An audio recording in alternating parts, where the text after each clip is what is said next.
is what helps us think about each website that we found and kind of analyze it to see if it's appropriate for academic use. So Radcab is made up of 6 letters, and each letter helps us think about something specific regarding website evaluation. So the first letter R is for relevancy. So think about when you are looking at a website and trying to decide if you're going to use it, is this relevant to your information problem? So really think about what is your information question, your problem, and then think about maybe the bubble sheet if you've completed that, all the little questions that you need in order to answer the main question. And then think about the information in this website. Is this helping you answer some of those questions? Or is it just kind of sort of about your topic, but not exactly? If it's not exactly answering your question, skip that website. That is relevance. The next letter A is appropriateness. So this can mean both, is it school appropriate? Is there something, offensive or inappropriate about this website? If so, definitely you can move on to the next one. Or it could also mean, is it written at your level? If you're in high school and you are looking at a website and it looks like the information was written for a 3rd grader, maybe that's not really appropriate. You need to be looking at something more at your level. Or it's possible that you found something that's way above your level, maybe written for graduate students or even professionals in the field, and you don't understand what they're even saying. That's not appropriate either.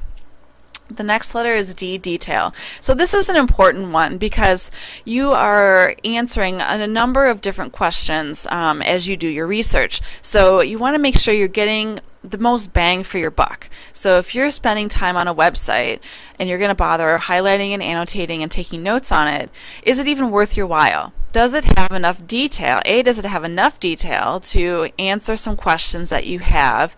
And B, does it have detail that you don't already have? So one thing I see students kind of do sometimes is they'll get 2 or 3 websites. This happens especially if you're doing a biography or learning about some person. They'll oftentimes come up with 2 or 3 websites that are almost exactly the same, that just kind of have basic biographical details. So that is not going to help them, and that's really a waste of time. So every website you find needs to have unique detail that you don't already have. All right, the next letter is C, currency. So when was the website published or the article written? This is especially important if you are researching current events, current topics, anything that's gone on, currently especially. But if it's something like historical research, maybe it's something about George Washington, maybe the date that it was published isn't quite as important. So you need to kind of assess based on your specific information question. All right, the next letter is A, authority, and I would argue that this is the single most important of the Radcab letters to remember. So if you forget everything I'm just saying right now, please remember authority, because for RB at least, this is how you will be graded as to, who wrote your information and is it quality. So here, sometimes it's clear. Sometimes the website says clearly who was the author and what their qualifications are. But so many times there either is no author listed or there's an author's name, but you have no idea, who this person is, if they're a 7th grade student, from Arkansas, or if they're a professor at the University of Illinois. So you have to do some kind of detective work, which I'll demonstrate in a little bit. And also, if the website is something like National Geographic or CNN or something that is a known, quality, reliable news source or something like that, then it's not as important to know about the person specifically who wrote it. But if it's just a kind of a website or an article you found and it's got somebody's name attached to it, you do need to find out who that person is and if they're qualified.